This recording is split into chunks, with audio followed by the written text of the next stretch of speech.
We'll continue discussing central design and its implications for language curriculum development. Right.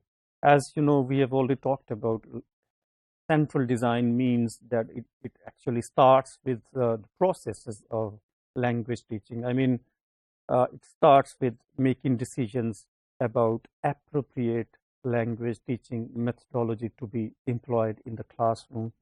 Well, the question arises how we can better implement central design for language teaching.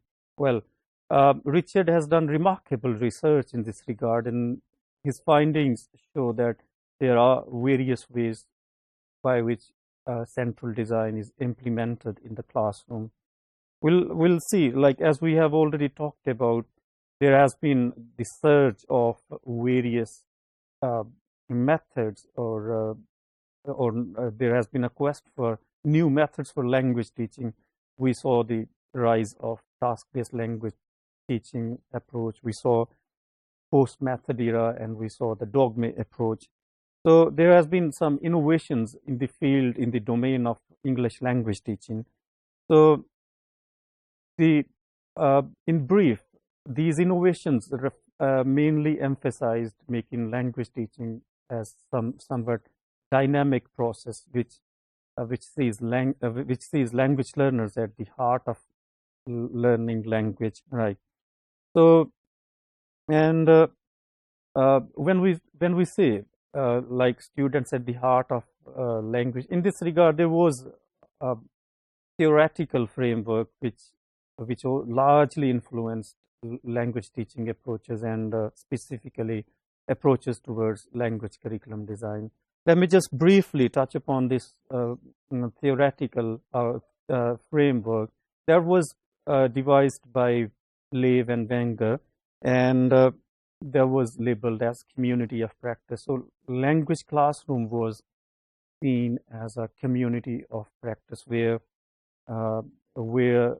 students and teachers, they actually interact with one another in a way, I mean, just to not having some gaps between them, rather having some mutual understanding and participation, right? So the role of context in community of practice was important. I mean to say the context by mean like the needs of the students, their proficiency needs, or their pedagogical needs, right? These innovations, as I mean, in terms of implementing central design, mainly focused on prioritizing learning processes, the dynamics of the classroom, how well learning can be maximized in the classroom, and the role of language teachers and students were mainly redefined. I mean, they were seen as two parties having mutual understanding, and teacher was rather seen as a facilitator, I mean, helping students to acquire linguistic input in the classroom. So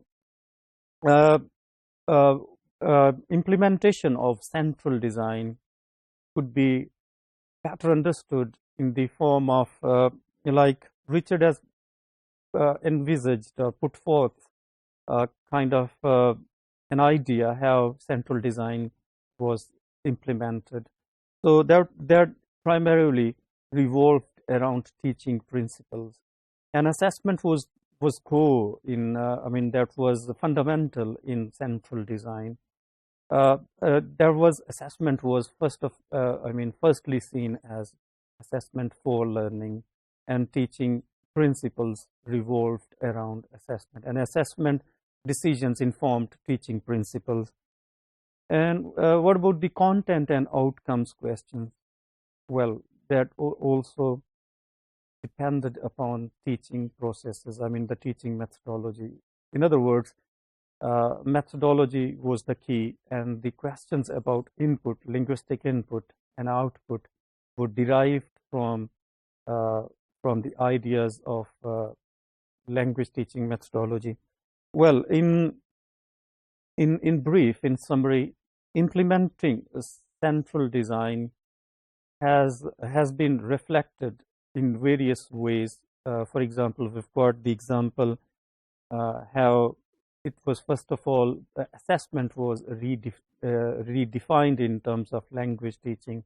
I mean, it was assessment which actually informed language teaching principles.